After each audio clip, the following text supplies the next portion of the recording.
Okay, so thanks, Mari, and thanks, Heather and Lacey, for letting me have this time slot. This is a presentation I present to inventors groups and creative groups 3 or 4 times a year. The slides are a little bit crowded, so for anybody that's watching on a phone, I apologize. I'm just going to highlight some of the information off of each slide. And then if you have more questions, we can go back. But what I want to do is kind of hit the top 3 or 4 questions that I get most often asked, and that is, what kinds of things are patentable? How much does it cost? How long does it take? And then, can I do this myself? Do I have to have an attorney? And what the heck is a patent agent? And so I just kind of want to make sure we know where we are in the kind of the landscape. Intellectual property is a huge field of law, and most attorneys are sort of specialists in one area or 2 areas, but not all areas. My work is in patents. There's several different kinds of patents that you might have heard of: utility, design, plant, which is like green growing plants, wheat, cottons, algae, that kind of thing. And then there's international patents. And you'll see markings that say patent pending when you've got a patent pending, or you might actually see a patent number posted on a product or on its labels and on its literature. There's also various kinds of marks, which is an entirely different kind of intellectual property. You might want those as well. You might want to combine these kinds of intellectual property. There's trademarks and service marks, and those can be registered or unregistered. So for instance, I don't know if you can see my pointer, the little TM, there's a special symbol you can use for that, but you can also just create, type TM and then make it a superscript. Little TM is for an unregistered trademark. So from the minute you start using a product or a company name, you can put TM next to it. So for instance, up here in my upper right corner next to Stoke, it could have a little TM right there. And you could add that without any registration, without any cost, just add that to your graphic. When you do register it, when you have some evidence of sales and that kind of thing, you can go through an application process, an examination process to make sure that nobody else in the country is using this word or maybe this little drop symbol, and they will give you a trademark number, and then you can use this circle R symbol. So you would delete your TM and use a circle R right there. So that's the difference when you see other people's trademarks and you see a circle R. That's what that means, is that they've gone through the process of getting that registered. Another mark is a service mark, and it's really just a form of a trademark. So like Amazon one-click shopping, one click is a service mark. It's not really a product that they ship, it's a thing they do, it's a process they do. Also, copyright. So this is the best deal you're going to get on any intellectual property, in my opinion, and this is not where I practice, so I feel like I can actually say that. Copyrights can be registered and unregistered. The moment that you write something down, whether it's a new song or a poem or a play or a book or a section of executable code, or a presentation, your copyrights vest at that moment.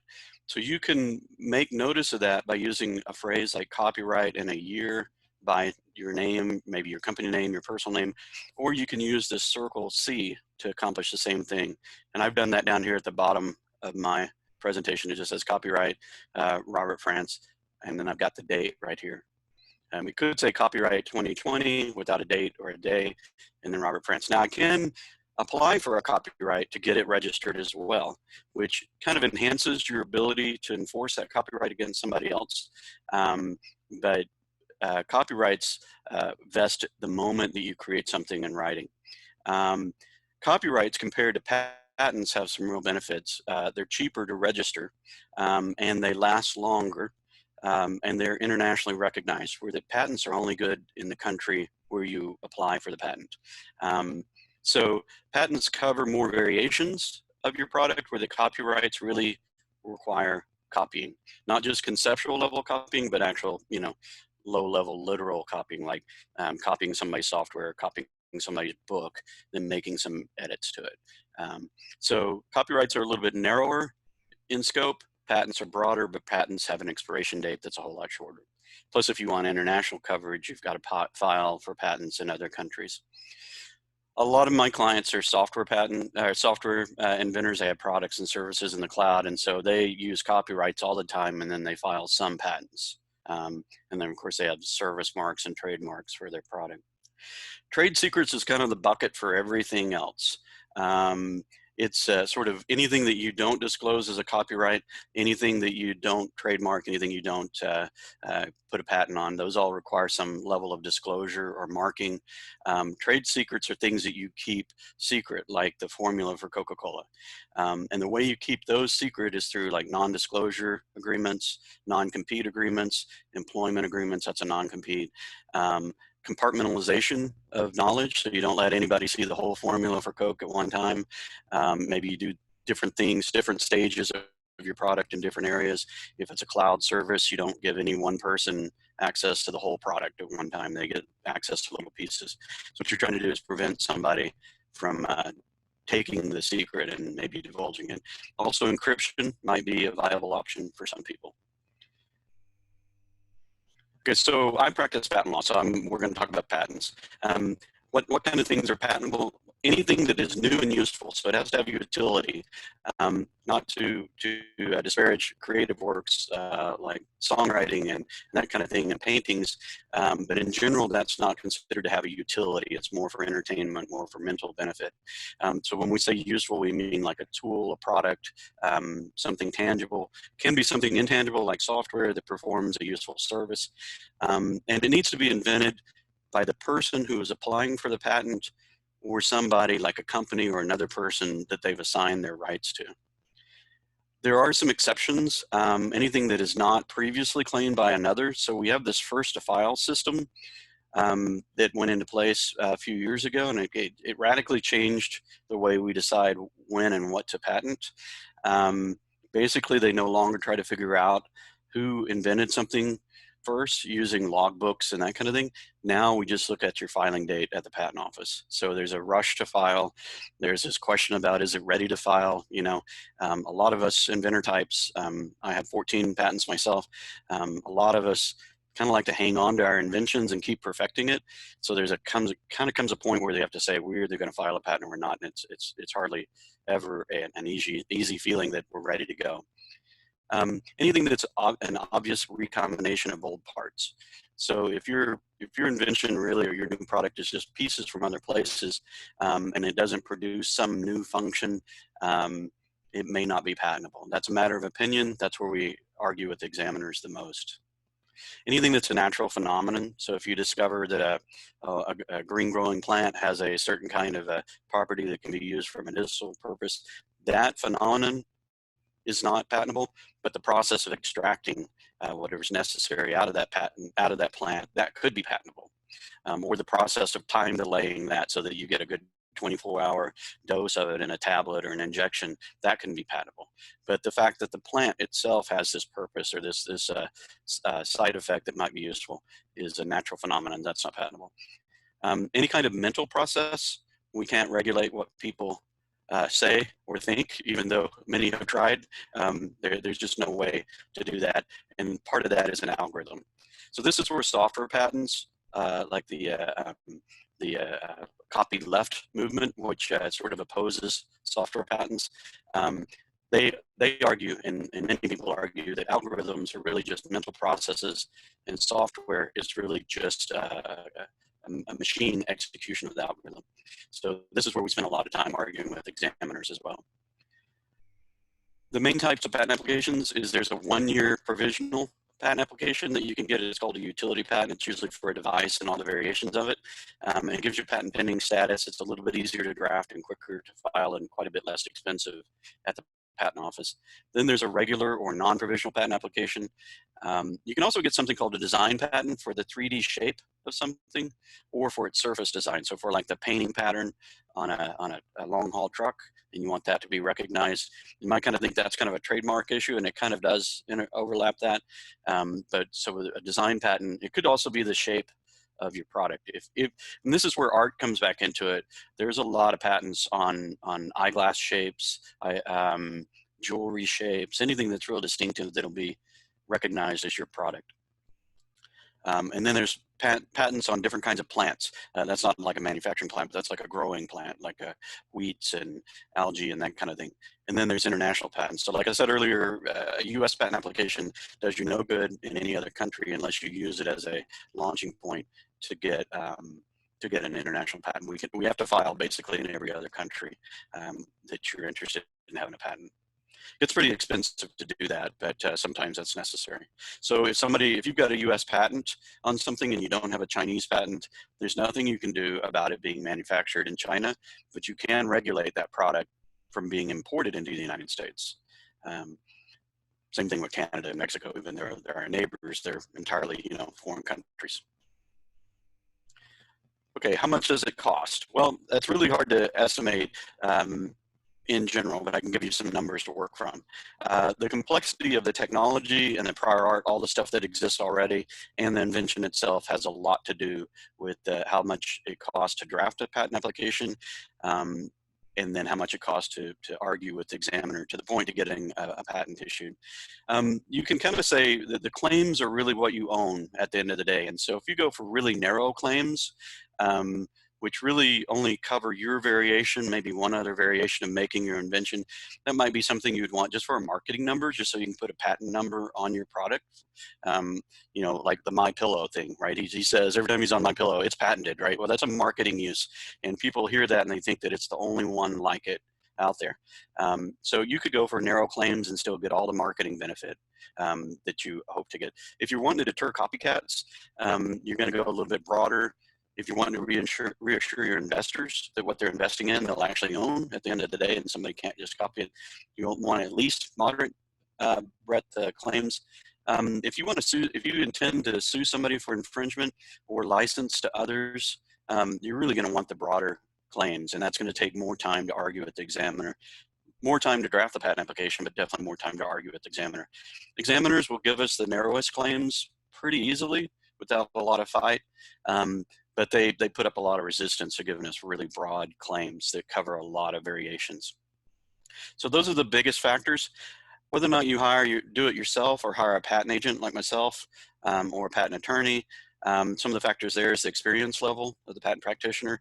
The location of the firm just has to do with their cost of doing business. If they're in a big city and they're in a tower downtown, they're paying a lot for that office space, and so you're going to pay your share of that when you use them. If they're in a medium city, I'm in Oklahoma City, or if they're in a suburb like Denton, then their costs are lower, and they may actually make as good of a living or better than the downtown firms. They just don't have to pay all their money in rent.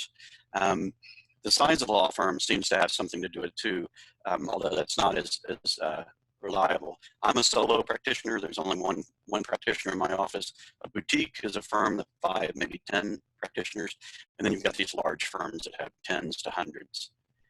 So the range that you're going to spend to get the patent all the way from the beginning to end, if you do it yourself, sort of on the low end, you're still going to pay for the patent office fees, and you're still going to probably buy a book or maybe pay an online service like LegalZoom to help you prepare it. So on the low end, you're looking at $1,500 maybe. If you find a new practitioner, a patent attorney or agent, they might be willing to write it for about $2,000. An experienced solo, this is kind of the notch I fit in, might be anywhere from $5,000 to $20,000 all in over a period of 2 or 3 years. We'll talk about that. Medium boutique firm might get you into the 25, and the big city, really large firms that are in DC, Minneapolis, Houston, the Bay Area, you're going to look at maybe $60,000 and above for one of their patents. Again, a lot of that money flows right through to their landlord, but and to pay their homes are more expensive than our homes in, say, Dallas or Wichita. There's every price point in between, and so I highly recommend getting multiple quotes. So the second thing everybody basically wants to know is, how long does it take? Well, realistically, the USPTO average is 22 months. That's across every technology, every examining group. everything from broad to narrow claims, everything is 22 months on average. Realistically, it ranges between 1 to 6 years. 6 years is going to be the one that we fight the hardest for, because we really need the broad claims. We really need to control the competition, or there's a strong strategy to license a patent. And 1 year would be we'll take the narrowest claims, whatever the examiner will give us the easiest. We just want the patent number, mostly for marketing. So the factors that affect that, including that, is also there's a backlog in each examining group. So the patent office is broken up into examining groups that have specialties. So if you've got a golf invention, they're backed up pretty far right now. And there's a handful of examiners who examine golf inventions all the time. And so they may have a 2-year backlog or a 3-year backlog, where that there may be practically no waiting time, in the shoe invention examining group. Software and golf and bio inventions tend to be the greatest backlogs. It's hard for them to find examiners for those areas, and there's a lot of applications going in. Also, the goal for the breadth of the claims that I mentioned earlier. And then experience level of the patent practitioner. How well are they versed at dealing with examiners, letting the examiner be the authority, but at the same time getting valuable claim scope from the examiner, persuasiveness, basically. There are a few programs that accelerate examination. Most clients want their patent pending phase to last as long as possible because it delays some of the expenses. But if you want it faster, if you're over 65 years old, you can file a special petition to get it handled faster. Certain technology fields like HIV/AIDS or anti-terrorism technologies, things like that will be designated. I won't be surprised that we'll have a virus mediation technology designation pretty soon, that they'll advance the examination on that. And there are all certain programs where you can just pay money to buy your way to the head of the line. I call it the Disney Fast Pass approach. If you're willing to make certain statements and agree to certain things and pay some extra money, you can get in a quicker line if you want to shorten your pendency. Okay, the last question is, and I'm sorry, this is a really busy slide. What are the pros and cons of using a patent agent like myself, or a patent attorney who I do a lot of work with? I practice independently, but I also do a lot of work with patent attorneys.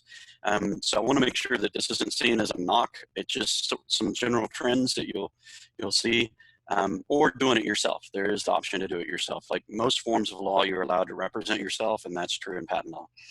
So patent attorneys and patent agents are equally recognized by the examiners at the patent office. Registered patent attorneys, they pass the patent bar exam that the patent office gives, but they've also passed a state bar exam for non-patent law, for state and other federal law. Their confidentiality, when you're dealing with them, is regulated by federal rules and also state rules.